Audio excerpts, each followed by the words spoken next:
This is a letter from John Newton titled Our Life is a Warfare. It was written in March of 1779. Dear Madame, our experiences pretty much tally. They may be drawn out into books, but the sum total may be comprised in a short sentence. Our life is a warfare. For our encouragement, the apostle calls it a good warfare. We are engaged in a good cause, fight under a good captain. The victory is sure beforehand, and the prize is a crown of eternal life. Such considerations might make even a coward bold. But then we must be content to fight, and considering the nature, number, situation, and subtlety of our enemies, we may expect sometimes to receive a wound. But there is a medicinal tree, the leaves of which are always at hand to heal us.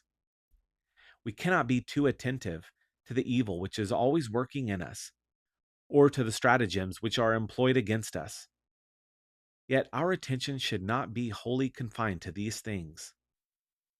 We are to look upwards likewise to Him who is our head, our life, our strength. One glance of Jesus will convey more effectual assistance than pouring upon our own hearts for a month.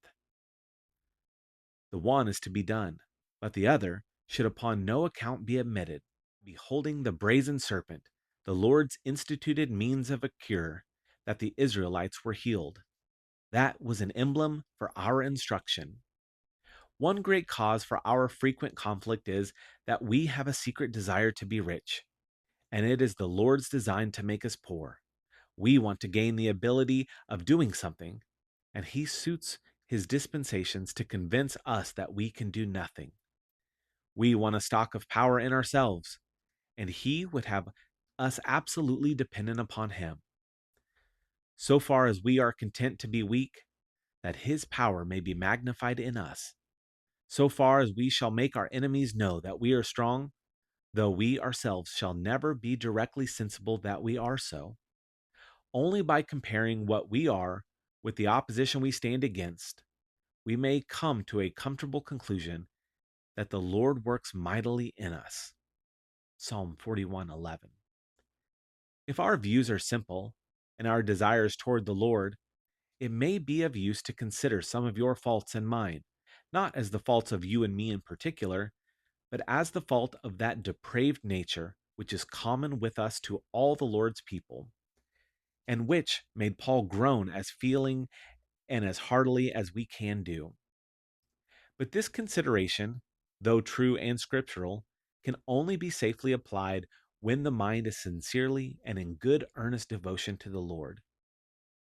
There are too many unsound and half professors who eagerly catch at it as an excuse for those evils that they are unwilling to part with, but I trust I may safely recommend it to you.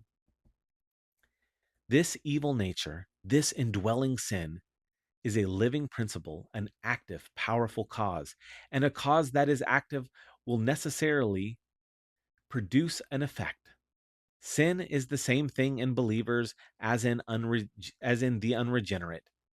They have indeed a contrary principle of grace which counteracts and resists it, which can prevent its breaking out, but will not suppress its rising. As grace resists sin, so sin resists grace. For the sinful nature desires what is contrary to the Spirit, and the Spirit what is contrary to the sinful nature. They are in conflict with each other, so that you do not want what you want. Galatians 5:17. The proper tendency of each is mutually weakened on both sides, and between the two, the poor believer, however blameless and exemplary in the sight of men, appears in his own view the most inconsistent character under the sun. He can hardly think it is so with others, and judging of them by what he sees, and of himself by what he feels, in humility he esteems others better than himself. This is the warfare, but it shall not always be so. Grace shall prevail. The evil nature is already enervated, and before long it shall die the death. Jesus will make us more than conquerors. This was a letter by John Newton titled Our Life is a Warfare. If you enjoyed this and it was an encouragement to you, please like and subscribe.